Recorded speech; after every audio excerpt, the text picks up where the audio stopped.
All right, welcome back to another episode of Two Plane Sports.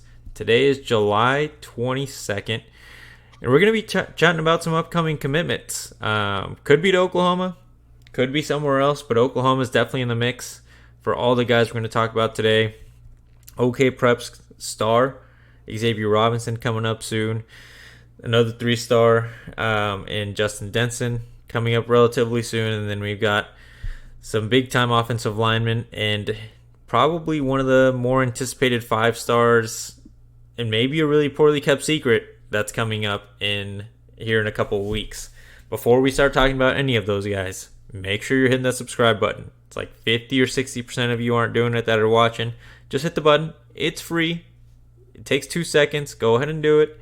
And while you're down there, hit the like button, share the video, and make sure to follow in the comments. Tell us what you think about what we're talking about, and give us some suggestions. We're always open to some suggestions about what you guys want us to talk about. So hit the comment section, help us out a little bit. Let's get started. So like I said, commitments are coming up soon for Oklahoma. Things are starting to roll for OU. The next closest commitment is going to be, with a known date at this point, is three-star running back from Carl Albert High School, Xavier Robinson. He's announcing on June 28th. He's a I thought it was massive June human 27th. being. June 27th, my bad. He's a massive human being. Brandon, I'm going to kick it over to you so that we can correct the banner. But tell us what you think about Mr. Robinson. Like we talked about before we started recording, I think he's a kid who is, just looking at numbers, criminally underrated. You mentioned his size, 6'2", 220. I think the running back. I think he's the most. I think we're going to land a Taylor Tatum down the road. I think we're going to land a Caden Durham. I think Xavier Robinson, from a body type, is the most SEC ready right away at that 6'2", 220. I don't think he needs to do much, and I think he'll be a little bit bigger even by the time he does make it to campus. And I am predicting he goes to Oklahoma. I think it's. I'd be shocked if he doesn't. He does have a visit with Oklahoma State. Starting today, actually, according to 24/7, he's taking an official visit today to Stillwater. I don't think they're going to be able to um, flip his mind or change his mind. I think he's a senior. But you want to talk about kids, and I always talk about numbers on this shit. But Xavier Robinson put up 2,954 yards last year, or maybe a little more. 2,596, I think, is what it was. He was just short of 2,600 yards with 39 rushing touchdowns, but did it while averaging 9.5 yards a carry at 9.4, which is ridiculous. I mean, that's insane. He averaged 185 yards a game as a sophomore on a team that went 12-2 and won the state title in 5A. That's, no matter what the level of competition, which I think is the only thing that might be hurting this kid's star rating, because I think he's criminally underrated. To put up 185 yards a game that's video game numbers. That shit's elite. He's got great size, great speed, great burst. Carl Albert High School is going to be the place to be for Sooner fans next season. You're going to be able to watch your future quarterback in Kevin Sperry, and you're going to be able to watch Xavier Robinson on the same offense. It's going to be a good time. I'm definitely making the trip to Carl Albert for a couple of games next season.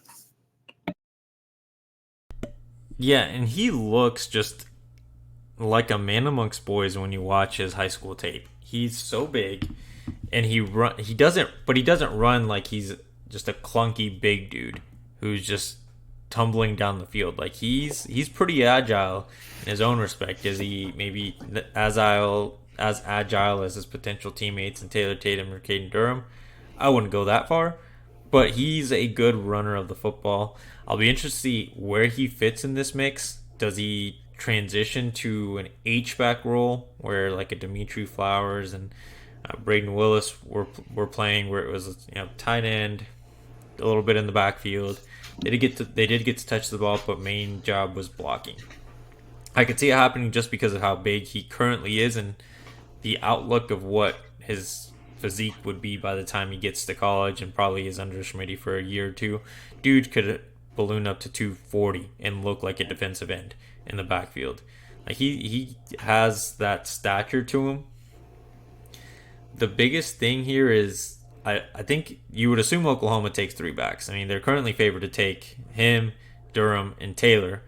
Like, again, and we talked about this on Tuesday's live stream. Where does he fit in the mix of the entire running back room? think he's talented enough to play most anywhere, but with how loaded this running back room looks right now, he might get lost in the mix, and I think it would be a disservice to him. Not that I wouldn't love him to be a Sooner. I think we both agree that'd be awesome, but it's tough to think where he fits right now, not knowing how this offense could evolve. It's hard, but I mean, it's a loaded room, and I agree it's hard. But I mean, as you mentioned, his size 220. If they do balloon him up to 230, even 235, he could very well be a goal line back, red zone back, a guy that you're going to give the ball like kind of like Brandon Jacobs used to do for the Giants. Just you're inside the 5, give it to him, let him run through somebody. He's not there yet. He's not that kind of running back yet. But I mean, if they want to build him up to that, I think they could, and maybe that's a role that he can carve out. Or maybe he's a guy that's going to say, forget these star rankings, forget if I'm maybe not the most talented or whatever, according to the experts. By the time they get to campus, and they're all in practice together, if Taylor Tatum's a 5-star and he's a 3-star, it doesn't matter at the end of the day. So maybe he's a kid who just doesn't give a shit, and he's just going to go out there and play and see what happens. Well, and I'm not going to go too far down this rabbit hole, but him potentially, if he does commit to Oklahoma, the chances to get the little squad of OK Preps guys and Caden Durham, to mention his name again, Michael Patterson McDonald, who actually still plays in Oklahoma along with Xavier, and big man, 5-star defensive lineman David Stone. Again, not going to go too far down this rabbit hole, but it would make the chances that much better when Oklahoma's are in a really good position for all three of them. It doesn't suck. It definitely does not suck. But enough on Xavier. Hopefully Oklahoma ends up landing him on June 27th, a Tuesday. Not the 28th like I had originally had it. That's my bad. 27th. Let's move on to the next guy. 3-star cornerback, not safety. DB. Cornerback. Yeah, corner. Yeah. He corrected that. Yeah. Justin Denson is going to be announcing his commitment on July 1st. He's down to 5. Oklahoma, clearly included, Michigan State, and Alabama, along with a couple of other guys that I can't quite remember off the top of my head. He did recently visit, I believe during the ChampU BBQ. Left with some good impressions. I think looking at it right now, you assume Alabama's probably in a pretty good spot, even though they just recently offered him not too long ago. But Michigan State's been recruiting him hard for a while now. I think Oklahoma's got a shot here. But this is another guy, kind of like Xavier Robinson, and not that he's a bad player by any means. I think he'd bring something that Oklahoma needs, which is length at that defensive back position. But where would he fit in if you have guys like Newcomb coming in with defensive backs? You got, I guess, Michael Patterson McDonald is that, and some like Jaden Hardy. Yeah. This defensive back squad might not be as talented as last recruiting cycles, but they're no just bums that are coming out of nowhere. They're very talented guys. I think Denson's similar to Robinson. Being at a 3-star is criminally underrated. I mean, just look at this kid's top 5, and he's got Oklahoma, Florida, and Alabama, Michigan State. I can't remember the last one either, but those 4 schools are not shit schools. And if Alabama wants you, that 3-star thing is a little bit misleading. I think he's a kid that, again, I think he would have to compete, and it would be a loaded room. But he's got great size at corner. He's 6'2", 185 right now. That is elite size for a corner, especially moving forward into the Southeastern Conference, where the receivers, the tight ends, everybody's just a little bit bigger, faster, stronger than maybe some of the guys we're currently seeing outside of that kid at Texas Christian who shredded us because, in large part, because of how big and fast he was. He looked like a man amongst boys. So I think his size, his athleticism bodes well. Unlike with Robinson, where he has an official slated with Oak State today or this weekend, Robinson's getting his last look from Nick Saban in Alabama. That's his last visit before he makes his announcement, which that one's going to be a little tougher to survive than a trip to Stillwater. I think it's going to be really hard to get him to commit to Oklahoma after his last conversation, his last experience on a college campus was with Nick Saban in Alabama. That is, if you can win out, that's really impressive. I'm not going to count out Jay Valai or Brandon Hall here in this situation. I think they have done a great job recruiting defensive backs. I don't feel as strongly about Justin Denson's commitment as I do Xavier Robinson, though. I'll say that. Well, and I think you bring up a good point there with the Alabama and how quickly they've put themselves in a very good position to secure his commitment. But as Oklahoma fans, we shouldn't be so intimidated by that Alabama logo, because if you think back to last recruiting cycle, we beat them for Makari Vickers. It was between Alabama and Oklahoma. Ended up being in Oklahoma's favor. Not that it's going to go that way every single time, but you've got a puncher's chance there when it comes to securing a commitment from a defensive back, in large part thanks to Jay Valai and how good he is at recruiting these kids and connecting to them and making sure that they understand, like, you're going to come here and we want you to be part of this room, but you're also going to come here and compete because we're putting something together similar to an Alabama, similar to a Georgia, where we want the best guys here, and you're gonna have to compete. You're gonna have to be the best out of the best, and I think it's gonna be good there. I also want to quickly correct myself. According to 24/7, he's visiting Michigan State this weekend, and I can't actually find an Alabama visit, so I think I was wrong there. It looks like Michigan State on June 23rd is taking a visit. I think I saw somewhere on his Twitter, and maybe someone can. I thought I did too, but he is taking a visit, maybe not officially though. Yeah, I thought I saw Alabama was the last one, but it's not on 24/7. It looks like it's Michigan State this weekend though. All right, so I mean, you still got some hurdles to overcome here, but Oklahoma's definitely got a chance for 3-star Justin Denson. July 1st could be another guy, another domino where it goes in Oklahoma's favor, and again, thanks to it, I guess you could bring it back to the ChampU BBQ, where it seems like that event resonated with a lot of guys, and if you listen to what Nesta said yesterday, a lot of silent commitments happened that last weekend. We just don't know them yet. Time will tell. Time will tell. All right, next guy to talk about. Alluded to him earlier. Maybe the worst kept secret in recruiting so far this season. 5-star tight end, currently 2025, Devon Mitchell, announces on July 8th. He was also at the ChampU BBQ weekend. It was not an official visit because he is technically still classified in the 2025 class, so they are not able to take official visits yet. If he does end up reclassifying at some point, like it is expected, he will be more than likely taking an official visit maybe sometime during the season, or if it happens before the end of the summer, maybe he comes back for the party in the palace and helps recruit for the rest of the 2024 class, assuming he lands with Oklahoma, which seems like Oklahoma has put themselves in a very, very big lead.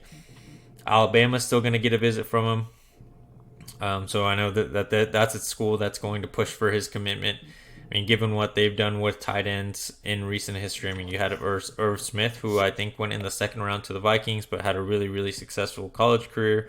O.J. Howard was there, was a really good college tight end. I know it's been some time since O.J. Howard was in college, but I mean, they can point to that history at the tight end position and what they can do for very talented guys, in that room. Brandon, what do you think of Devon Mitchell? Do you feel the same as most others that Oklahoma is going to be for sure the landing spot here? Yeah, well, first of all, I would raise you a Jermaine Gresham, a Mark Andrews, a Blake Bell. Some of the guys the Sooners have put in the NFL at that tight end position, but yes, I do agree. I think Devon Mitchell is going to be a Sooner. I think his relationship with Mike Hawkins is going to be too strong for us not to land him. And this is going to be maybe a crazy or an outlandish take, but that's what we do on this show. And I told Brum this a couple weeks ago, or last time we talked about Mitchell. I can't remember. I think you missed that episode, but Devon Mitchell is 6'5", 245. Calvin Johnson was 6'5", 239. There's a 5-pound difference in weight there. Other than that, they're the exact same person. I think from an athletic standpoint, Devon Mitchell is going to be he's the most athletic kid that I think is going to be a part of this 2024 class, because I do think he's going to reclassify to the 2024 class when it's all said and done. And he's an athletic freak. He's a kid that, like, when you were playing Madden back in the day, you would make yourself look like what he looks like in real life. That frame is insane. He can block well. He blocks better than Calvin Johnson does. He has the ability to go up and be a jump ball catcher like Calvin Johnson did. He has a lot of Calvin Johnson in his game, just a little bit bigger, a little bit better of a blocker. He's going to be maybe not as fast as an inline tight end versus a guy like Calvin Johnson getting break out at receiver, but dude, he's a freak athletically. I cannot wait for this commitment on July 8th. I think it's going to go our way, and I am very excited to see him on campus. I think you mentioned the biggest thing that's in favor of Oklahoma here, right? The relationship that he has with Mike Hawkins Jr. and that the Mitchell family has with the Hawkins family. It seems like every time Mike Hawkins and his family go to Oklahoma, Devon's dad is coming along with him, and it's not. I mean, Devon's not always there with his dad. Like, there's very much seems like already a very good relationship with the family of Devon Mitchell and the Oklahoma staff, with the guys, the family, Mitchell's family, and the rest of the players that could potentially be on this recruiting class. Again, assuming he reclassifies, it's still an assumption because we don't know for sure when or if it's going to happen. It's just what is expected to happen. He is a man amongst boys. You mentioned it. He has a similar build as Calvin Johnson. Maybe not as fast, but if you put him in that tight end spot, really, maybe what he would have to learn is blocking guys that are just as big. But if he can get that down, he's going to be Oklahoma's version of Brock Bowers. And I think Brock Bowers, if it wasn't for him being a tight end, would probably be talked about as the number one pick in the NFL draft. And you've got quarterbacks going to next year. You got Caleb Williams and Drake May. They're going to get all the hype about being the number one guy. But Brock Bowers is, in my opinion, the best player in next year's draft class. And it's going to be, if we have one of those guys in this Lebby offense, people are going to stop talking about how no one gets thrown down the middle of the field. He's going to be wide open, or it's going to be a Patrick Mahomes / Travis Kelce relationship with Jackson Arnold and Devon Mitchell, and just run whatever route you want, Devon. Just make sure you're in some open space, and I'll get you the ball. He's another kid who's SEC ready from the jump. I mean, the dude's physically already SEC ready, and he's a sophomore in high school. That shit's ridiculous. And he's got 2 more years of high. We all assume it's going to be 1 year. We think he's going to reclassify, but he's going to be a specimen. I mean, there's a trend here. A lot of these kids that we're recruiting are SEC ready from the jump, and he definitely fits that bill. For sure. I mean, I think that's really all we got to say about Devon. I think at this point there's going to be something big and seismic that would have to happen for Oklahoma not to land him. Not that it's never happened before, but Oklahoma seems to be in a very good spot to get him come July 8th. Another guy that's going to be committing on July 8th, where Oklahoma is in a pretty good spot for, is 4-star offensive tackle Marquis Easley. Now, this one's coming down to 3. Oklahoma, Tennessee, and Alabama. Oklahoma hosted him for his official visit the weekend before the ChampU BBQ when Williams Nwaneri was there, along with a lot of other offensive linemen. I think Grant Bree was there that same weekend. It was the weekend of June 9th, excuse me. So it's essentially Oklahoma had the first shot at him. When you look at his final 3, Tennessee, he was there this last weekend. Now Alabama gets the last shot here before his commitment announcement on July 8th. Brandon, kick it over to you. Tell us your thoughts here. Kid is 6'6", 335. Also plays basketball, so he's athletic. He's played a little bit everywhere on the line. He's primarily a tackle now. But I mean, shit, 6'6", 335 is another guy, man. SEC ready from the jump right there. That dude is going to be bigger than most people he's playing anytime he's on the field. And he's a guy that, I mean, his top 3 with Alabama, Tennessee, Oklahoma, he's got his priorities right. To play that position, those are 3 really good schools to go to. Those are going to be some tough schools to beat out. But again, like we talk on the show all the time, if there's anybody who can do it, we genuinely believe that Coach Bill Bedenbaugh is the best offensive line coach in the country. And that's, maybe it's a little bit of bias, but I mean, his track record backs it up. I think he did what he's capable of doing with the dudes he puts in the league. They get to the league and they are good. They're not just in the league. They're elite level players. You got Creed Humphreys, the best center in the game. You've got Orlando Brown, one of the best tackles. You've got Lane Johnson, Trent Williams, hold on. Some of those guys didn't play there, but you know what I'm saying. He's got a good track record. I think it's going to come down to if Bilby and Bo can beat out some of these guys for a very elite prospect. And it's going to be interesting down the stretch, but I think if you can land both of those dudes in Mitchell and Easley, which we feel very confident with Easley, July 8th is going to be another great day for Oklahoma recruiting. Yeah, it's going to be two big dominoes falling at once, and they might cause an earthquake down in Norman. Literally big dominoes falling that day. Yeah. That's about 335 and 240. That's about 600 pounds of dominoes about.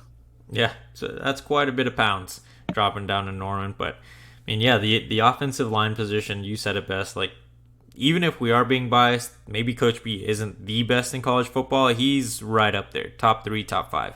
And he's been that consistently for Oklahoma for years now. Easily, I mean, before the Oklahoma visit, if I remember correctly, he was crystal ball to Georgia, who I believe was his first official visit. Yep. June 2nd, he took an official visit to Georgia, and he was quickly crystal balled after that to land there. But clearly, it doesn't seem like Georgia's in the mix here, given that it came down to Oklahoma, Alabama, and Tennessee.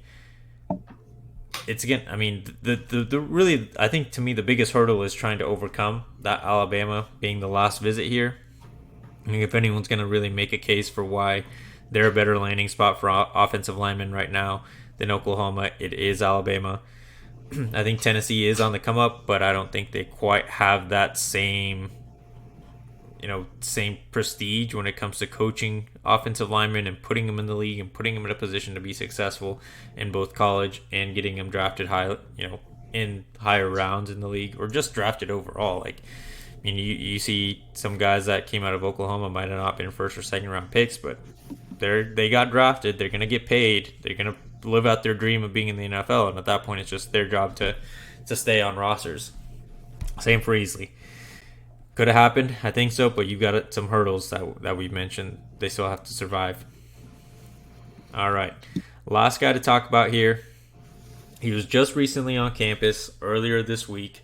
4-star interior offensive lineman, Casey Poe. He'll be announcing his commitment on July 12th. It's the last guy we're going to talk about for today. Poe is another enormous human being, coming in at 6'4", 290 pounds, and maybe not quite as large as Marquis Easley, but still quite large. I don't think you find very many 16 or 17 6'4" and a half. You can round that to 6'5". Yeah, 6'5". 6'5", you probably can round that up to 6'6", 6'7". He's a large human being, And he is a 4-star interior offensive lineman. I think this is kind of big for Oklahoma. You want to lock up one of these better interior offensive linemen. If it's him, I think it'd be great. If it's him and Eddie Pierre-Louis, which we've talked about in the past, like those are two really big and important pieces to a class that over the last couple of years, an offensive line room that over the last couple of years has really just added guys that have primarily played in the tackle area of the offensive line. Not that they won't be kicked in if needed or can't do it, but these guys are more maybe have better technique going into college, playing guard or center.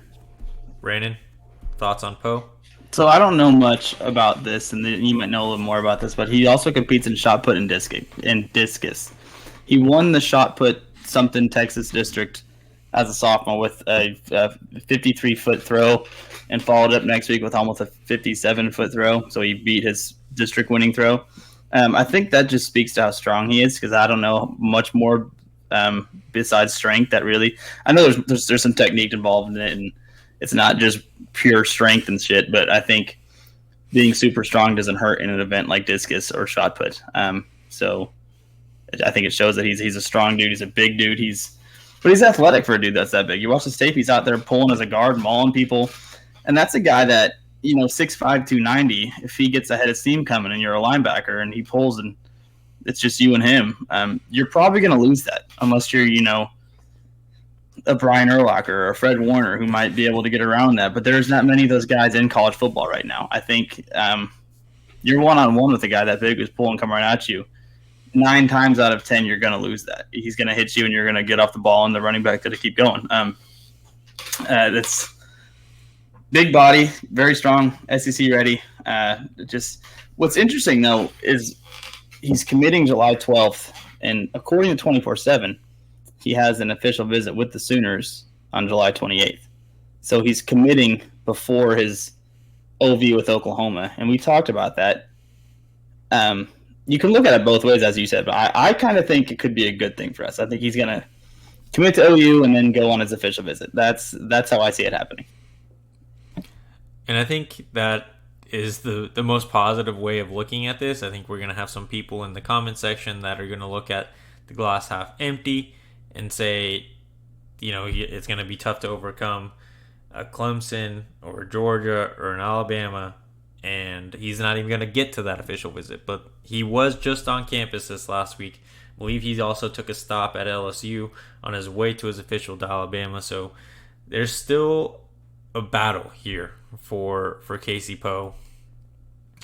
With Coach B, we said it with Marquis Easley. It's the same thing. These are situations where you just got to trust that Coach B is going to be able to close on these talented offensive linemen. And even if he can't, he's going to find someone that can do the same job that he expected these guys to come in and do.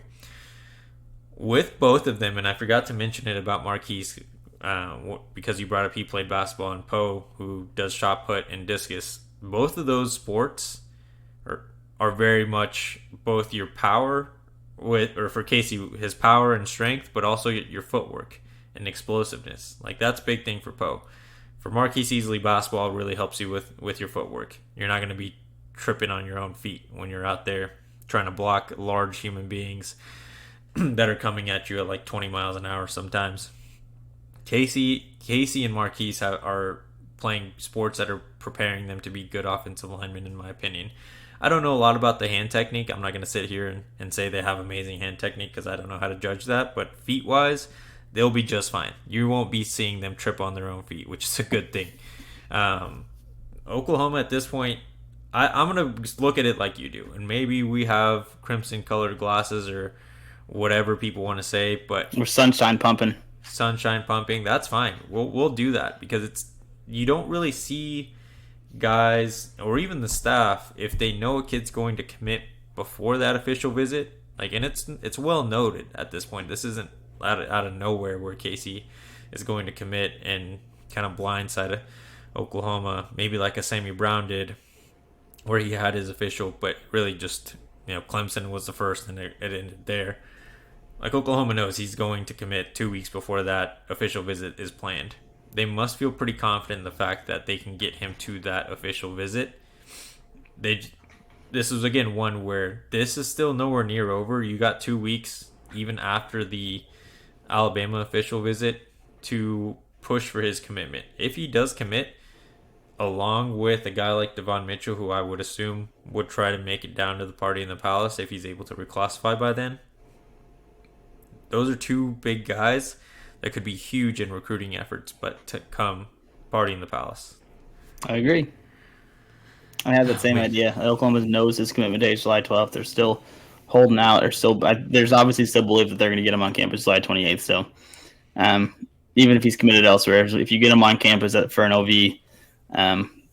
he should be very flippable. I mean, he's at least willing to entertain the idea by at least taking the OV despite being committed elsewhere, if he does commit elsewhere on the 12th.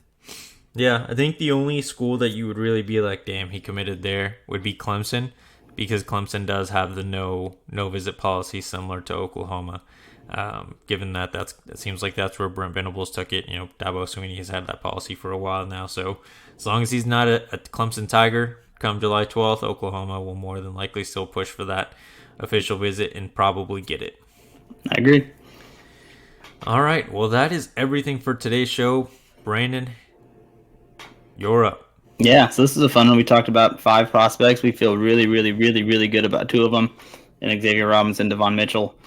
Some of the other ones are on the edge a little bit. Which one of these kids, outside of Robinson and Devon Mitchell, because I think all of Sooner Nation feels really, really good about where Oklahoma sits there. But of the other 3 kids, which one are you most comfortable, or which one are most confident in thinking that they end up a Sooner? I'll probably go Easley.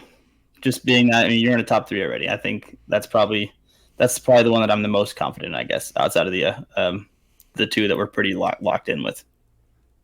I'm gonna go Denson. I think it's tough to me. I know it's gonna sound crazy, but I think Jay Valai does a better job of getting these guys to commit early. An offensive lineman might come a little bit later in the month of July, but I don't think you can go wrong with either. But help us out, guys. Do Brandon's end of video challenge. Let us know who you think outside of Xavier Robinson and Devon Mitchell. So Justin Denson, Marquis Easley, or Casey Poe. Which one of those guys will commit to OU when comes their commitment date? When you're done with that, like the video. Subscribe to the channel. They're right next to each other. You can do them within like 5 seconds of each other. Share the video on Facebook, Twitter, Instagram, and if you do share the video, hey, go ahead and pop over to the follow section on Two Plane Sports. Hit us with a follow there. If you like to listen to the podcast, check us out on Spotify and Apple Podcasts. We're also there as well. Thank you guys all for listening and watching. We will see you guys on Tuesday.